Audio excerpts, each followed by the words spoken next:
You're listening to MMA Mindfield on the Donttap network. We've talked about it for a little while, and no better time to bring you on than right before Christmas. We bring on Viacheslav Borscchev, Slava Claus. Welcome to the show. Hello, everybody. Absolutely an honor to have you on, and I know that for you, you just finished up a big war, one of the fights of the year. Absolutely, what a fight, man! And I know that obviously in your situation, you don't. It's probably the only draw ever in history that everybody is absolutely. They were like, whatever. It was just an amazing fight. Now in that situation, I know for you, you wanted to come away with the win. In the first round, you're starting to pick Nas clearly apart. And I know it's just that one shot. He catches you, and you're sort of trying to regain yourself and get back to your game plan, and you do. But talk about that, man, and talk about the whole experience, and even the brotherhood that you've now created with Nas. Yeah, the fight was crazy. Anything went like really well in the first round, and I started feel really relaxed and good. Like I was reading everything, but I think that even at the beginning, when you look back, uh, I think I don't think it really bothers me because while I'm fighting, I'm always in. But after the fight, I couldn't stop thinking about like how he took all of these punches and he was like wasn't even like rocked really. Like that was crazy. And also the sad part with the punch I got. I rewatched it many times. Like I have no idea how he caught me on that because I did everything right. Like it's like was classic kickboxing school move, like right after kick or right after knee you throw punch. Like I did everything like I supposed to do. That was just something like just I was unlucky. He was like super good of this. I'm not sure if he did it on purpose or just like took it and like pushed forward. But that's actually interesting because he proved one thing I also teach in my guys. I always saying like it doesn't matter like if you took the punch or kick, fire back. Always try to pay back. It's super important. That's what happened. Like he paid back no matter what's happened, regardless I land this knee, but like he just paid me back right away and almost finished me. Yeah, that's interesting. And I also, uh, like, uh, when I rewatch it, I wish I could make like I could understand it after first round because in the first round he cut me on this too, but I thought I just was unbalancing. That's it. And you might don't ever really pay attention if you watch it, but this exactly the same thing happened in the first round, but he didn't land it really well, and I felt I'm just like lost the balance. But in And second, that, he finally landed.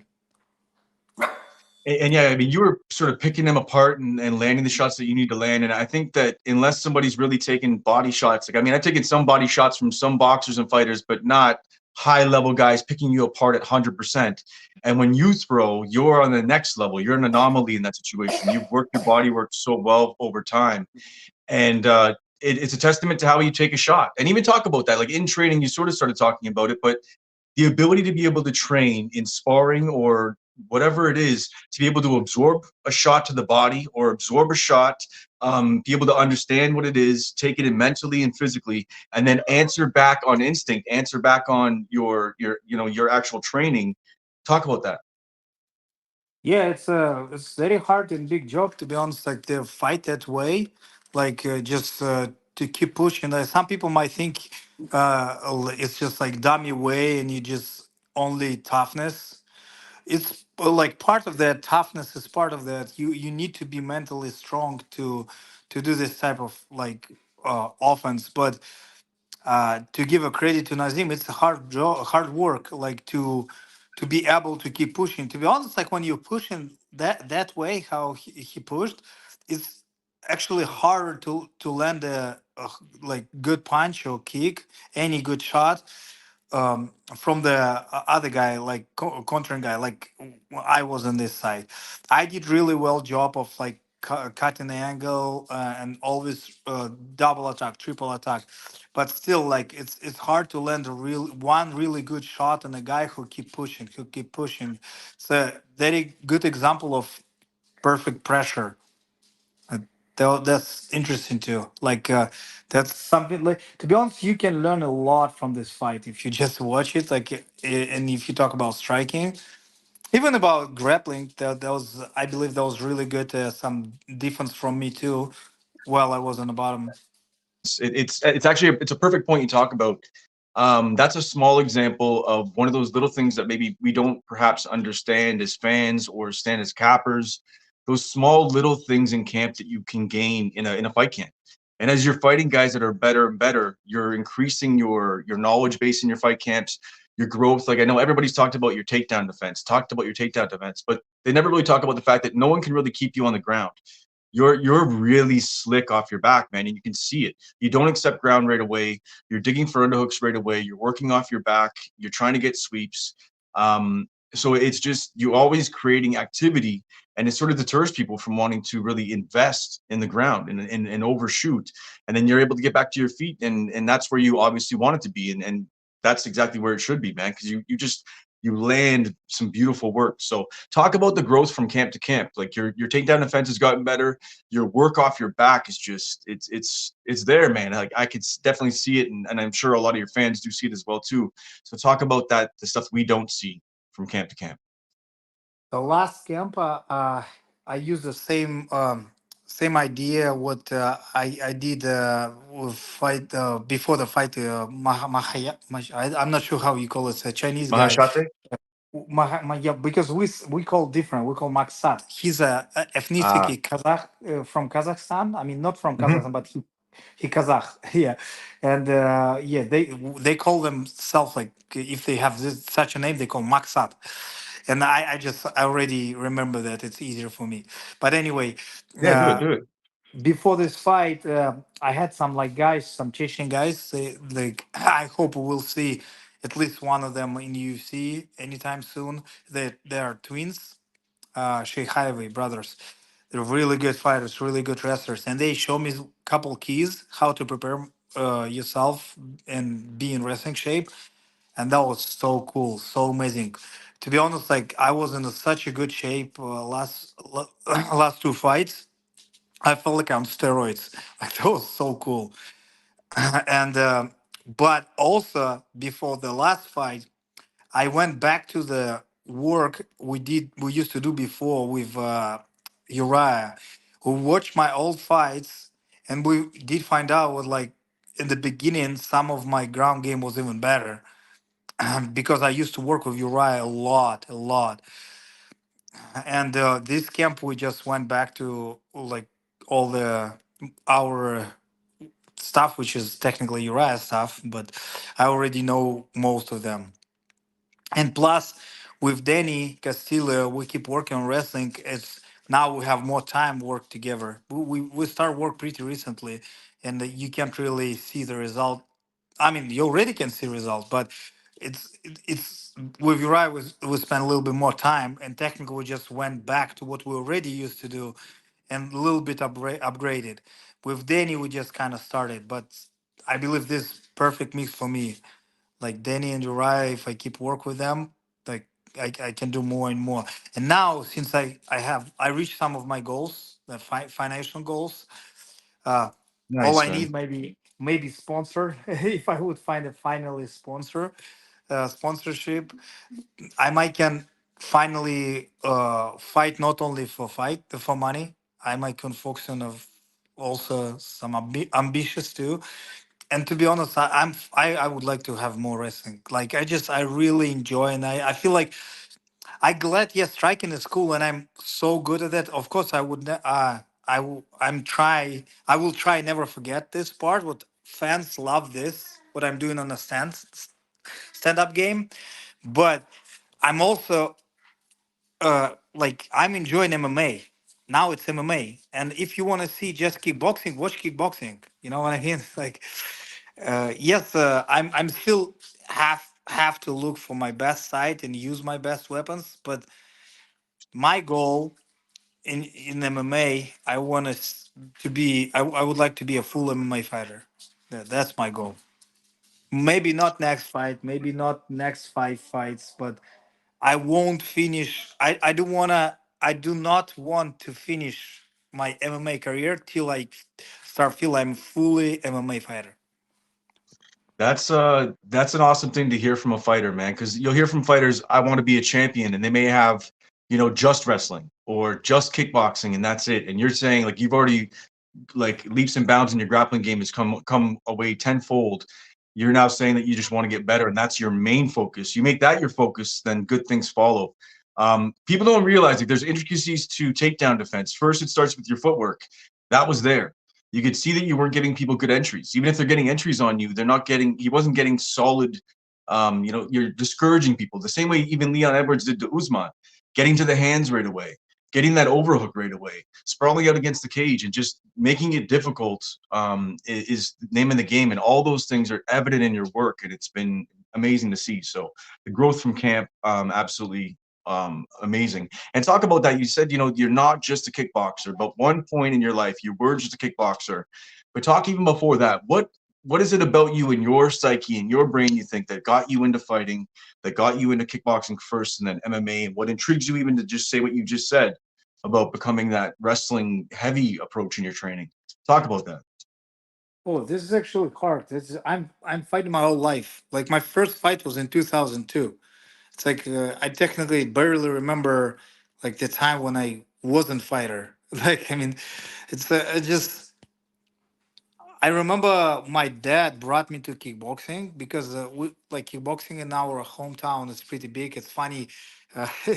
Uh, Daniel Cormier called my hometown city is not calls Volgograd, but technically it's Stalingrad. He calls it village, but it's actually 1 million people. It's a pretty big city.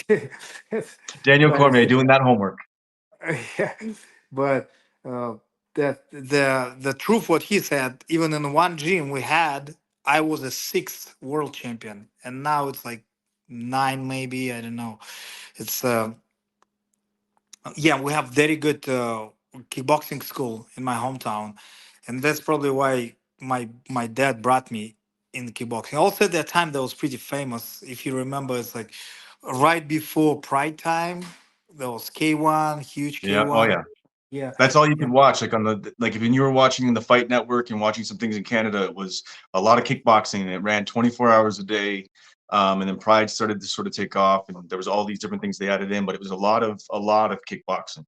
Um, so that is a real thing, man. Momentum and winning, like winners win, and there's certain cultures and certain things that are embedded in gyms, embedded in regions, embedded in countries, and it goes in waves. You have like waves of champions. Like I can see that in Canada right now.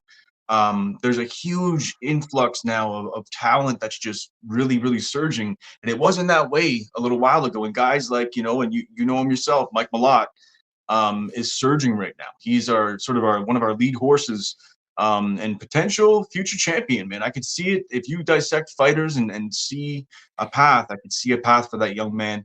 Talk about Mike Malott, and as he has his fight against Neil Magny coming up, a huge fight for him, biggest fight of his career. yeah. The thing is, just to make it easier to understand to everybody, yeah, we're friends with Mike, and like, of course, I have nothing but like rooting for him and saying only good thing about him. There's no way I'm saying anything bad except his total dick. but we'll hide it. Cut it. I'm kidding. I love him. It's and we also like we make a fun of we him with like contender series brothers. Like step by step, we like right before I got losses, my first loss in UFC, we went and we had like exactly the same way. Like we won contender series by finishes. Finished we got the finishes in the UFC debut. Like everything went really well, but I was a little bit ahead of my fightings, and I got my ass whooped. I glad he didn't rush, but yeah, like with Mike as a it's interesting we start talking about Mike. Uh, the thing is, Mike, one of the most inspiring guy for me right now, and people can't probably get it right away. It's not because he's a good-looking guy and like just wherever good fighter. He's a good fighter, but the main thing what like really inspired me when you talk with Mike, you might like did find out that he talk about he like so sick about fighting. He's like all in. He know everything about fighting, and he talk about it like as an it's art. And when I talk to him, it's make me feel like we're doing something like really big, like it's very, you know, like something really needed, like it's something useful, some like it has some big story behind it, which is true. But sometimes I might be trying, I'm overplaying intelligent guy, and I feel like fighting is just violence. And most of fighters, you know, where every time you heard the fighter stories, it's most of them broken. Like even myself, like I was like just little crybaby who just want to be strong. That's it. Like, and technically, only one difference between me and other guys was I was dreaming big. That's it. I wasn't scared of my dreams, and if I was dreaming about something, I was going this way. Like, but Mike, he's a good-looking guy from. As I know, he living pretty wealthy life. He's okay. His life is good. Why would he fight? Why? Like, what do you want to prove? Why do you fight him?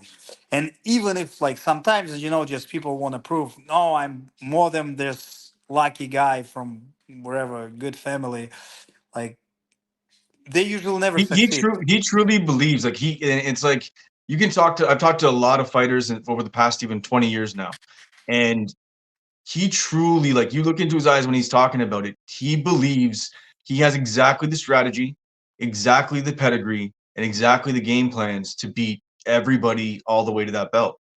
And that's intriguing because there's so many guys that have the talent, that have the level of talent, that have the conditioning and the athleticism, but the mental game isn't quite there. And maybe he never, like he talked about it, he never always did. And, you know, shout out to Danny Patterson, you know, shout out to what you guys did out there as well with him when he was out there. Um, he now is very mentally strong. Like it's great to see. And it's definitely interesting to see what he's going to do come January 20th against Neil Magny. He also one of the guy which I always was kind of jealous about. I was always hardworking guy, and like everything I reach to, I work my ass off really bad. When I look at him, I can tell he know how to work smart, and that's what like pissed me off same time, but it's inspiring me. Like it's like that's a, for me it's much harder to work smart than compared to working hard. I really But there's remember another thing you how get out of it. It seems like from what you're saying, sort of that you said, like we're all different, and I can share with you, and I appreciate you sharing. You know, you said we're all broken, fighters are broken, and for me, I'm now 5 years sober. There's an element of broken in me, and if I wasn't on that career of the alcohol, I would have been a fighter. Like whether I would have been a good one or just been a training partner to some fighters that would have made it, who knows? But that's something that I know that a regret that I have. Um, so there's all that everybody comes from different walks of life, so all different fighters have different challenges going into the cage. You have an itch that you have to scratch to get in there mentally. You got to challenge yourself, and step in there and feel like you're in a fight. You know, he goes in and dissects a little bit differently. Like everybody's different, everybody has their different way to approaching fights, and matchups make fights, timing makes fights. I think the fact that you're wrestling now is coming, you know, tenfold, and your mentality is I want to be a wrestler is scary for a lot of people in the UFC. I think they should be, you know, put on notice for that. Because talk about Team Alpha Male and what they've been to you as far as your growth, not only in the wrestling but just as a man, as you know, what it's been to be, you know, at that camp and that club. I see that. To be honest, right now it's kind of everything for me. It's my job, it's my friends, like they're my friends, when my family, everything. Same time, just uh, yeah, like I'm kind of simple guy at this point. Like I'm super loyal. I'm still super loyal to my hometown team. Like it's still like, oh, I just it's a matter of time when I'm trying to pay them back for everything they got for me. And same thing with Team Alpha Male. Like since I came here, like first day, from their very first day, they always treat me like I was belong there every time. Like it's never been like, oh, this guy like Slava, some guy from Russia. No, they always been really nice to me. Always helping me with everything. And I even feel like they teach me some not just fighting stuff, but also like some life stuff. For example, most of Uriah friends, not most, but a lot of Uriah friends now it's my friend. Now they my friends too. It's they hang out at the gym, but they not even professional fighters anymore. But somehow we like connected, get together now. And Team Alpha Male is much bigger than me than just fighting team. That's what I'm trying to say. But yeah, if No, you I get talk it, about man. wrestling, yeah, of course, yeah, they helped me a lot. Most of them wrestlers, they used to be. Now I have a lot of like different guys, new wave, new generation. They're all different now. But when I at the time when I came first time, most of them were wrestlers. And now, as we go into Christmas, who better to ask than Slava Claus for you? And you can't say world peace and all of these things because they're obvious. What is something that you want for Christmas that is not? You can't say the belt. You can't say the obvious answers.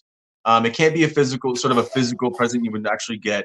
What is something that Slava Claus wants for Christmas? It could be an experience. It could be a trip. It could be a sit down with one of your favorite people. What would it be?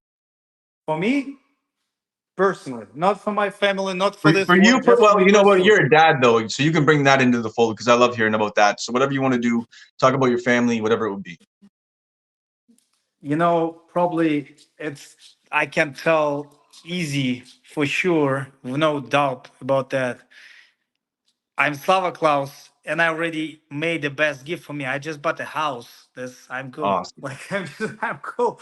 Like all I need for Christmas is me. No, I'm good. No, I don't know. No, you couldn't. No, you Everything. couldn't have said that better. You don't need to say another word on that. That right there, I will put into a reel. That's just beautiful stuff right there. Bought a house, and all you need for Christmas is you. That is really what it is. Hard work does pay off, and it's beautiful to see. This the genuine smile on your face. You've went in, put the work in. Your kids must be very proud of their father, and your wife as well too. So very, very awesome to see. You go from walking into Team Alpha Male, sort of unknown, uncertain, and now things are starting to move in a direction for Slava Claus. So that's amazing, brother. On the out, we will end the sort of podcast part there. This is more for a quick breakdown. I'm interested what you think about Duplessis against Strickland. To be honest, like the Strickland, first of all, for me, it's the most American champ ever. Like I don't know, it's how I see like typical, just normal American guy with kind of like this how it calls like No filter. new generation. Yeah, no filter, like old school. Uh, in new generation, it's kind of like I really like him, like his personality. I don't know much about him, but as far as you watched interviews, like I don't really know his background. Like when people asked me, I said, "There's no way. There's 100% Adesanya will win. It doesn't matter. Like I don't know what need to happen, and Strickland happened. And the worst thing, I can understand if he would just knock him out. That's okay. Like it's MMA, but he just destroyed him, and that was really weird. And now when you talk That was about worse. Strickland, yeah, I would say I think it's as I understand from because after this fight I started look at him a little bit closer.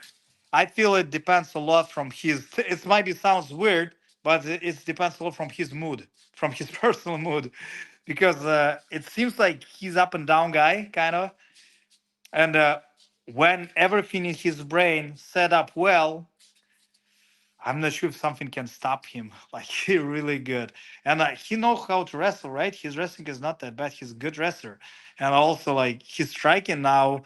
Like he has very weird defense, like this style for MMA, which is actually cost him a problem against Pereira. That's how Pereira cut him. I always given this example about this stupid move when you're trying to catch the punches. Like I always said, never reach to the punches, never reach, because when you reach it, that's how Pereira got him. Like while he was reaching, Pereira throw hook. But last fight against Adesanya seems like he learned his lessons, and that was cool. I know he did his his homework. Like with Pereira, I think he doesn't throw as many feints out there because he has the power to back you up. I think Adesanya relies on throwing 5 things at you, before he throws a strike, and you get overloaded and you have to think about it. And Sean just didn't think about it. He just kept walking forward, backing up at distance, keeping his distance, walking forward, rinse, repeat, and it was beautiful to see, man. I didn't see it coming either. I thought he would walk forward like that, and eventually, Adesanya would have that lean back hook, and sort of catch him with a lean back hook. I figured that's how it was going to end, but no dice, man. So But you yeah, know what's definitely actually Sean interesting? Strickland interesting against And Duplessis. that's actually another example of what I was saying about Nazim.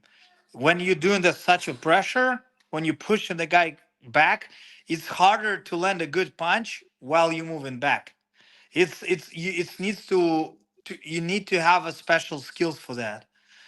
It's hard to do backwards, to do it Well, backwards. yeah, I guess it would be more about being tricky backwards versus generating power, because you can't really. Yep. Yes. That's Fair how enough. where this all sidestep hooks came, because the sidestep hook, like you probably in English you call it check hook more likely. A check hook, it's help you to get to generate more power while you move. Yeah, that swinging power, the pendulum back and forth. Yep, for sure. But yeah, some guys are able to just sort of place it on the button and rinse and repeat. And you are one of those guys. I'm looking forward to seeing what's next. Now, you don't have a fight slated yet. You don't have anything slated right now, do you? No, no, I want to finish because I just moved to new place, and when I finish with all of this stuff, because it's so much stress, and I still my situation better, but not perfect yet. When I finish with all of this stuff, I hope maybe something around spring. Yeah, Yeah, I will. please don't take a fight if the focus isn't fully there. Get the house in order and do what you have to do there. Get that off your checklist, Slava Claus. Check your No, no, list. Get that it's done. it's for sure now, because I feel like I know the way how have supposed to prepare myself, and at least I should promise you be in the best shape. For sure. And then, so when are you thinking that would be the best sort of ideal scenario for you? What would be the time frame for you? uh, Probably something on spring, maybe like I don't know, April, May, maybe even like something like June. We'll see. But Okay. I as soon as I start training, I let everybody know. I mean, For sure, training, brother. really training, not just showing up on the practice, but really training. I really appreciate your time and you sharing some of the stuff that you did. Like the idea that you have your house there and you're walking around. Your house looks nice, man. It's nice to see that you're It's getting ready for the it's holidays with a it's brand it's new home. empty for now, but still we have a Christmas tree. No, but you can get a sense. Like I'm looking at the ceilings. I love those ceilings. That's just I like it. It's a beautiful house. So Thank you. amazing to see. Hey, Slava Claus. Merry Christmas, everybody. Make sure you tune Donttap podcast.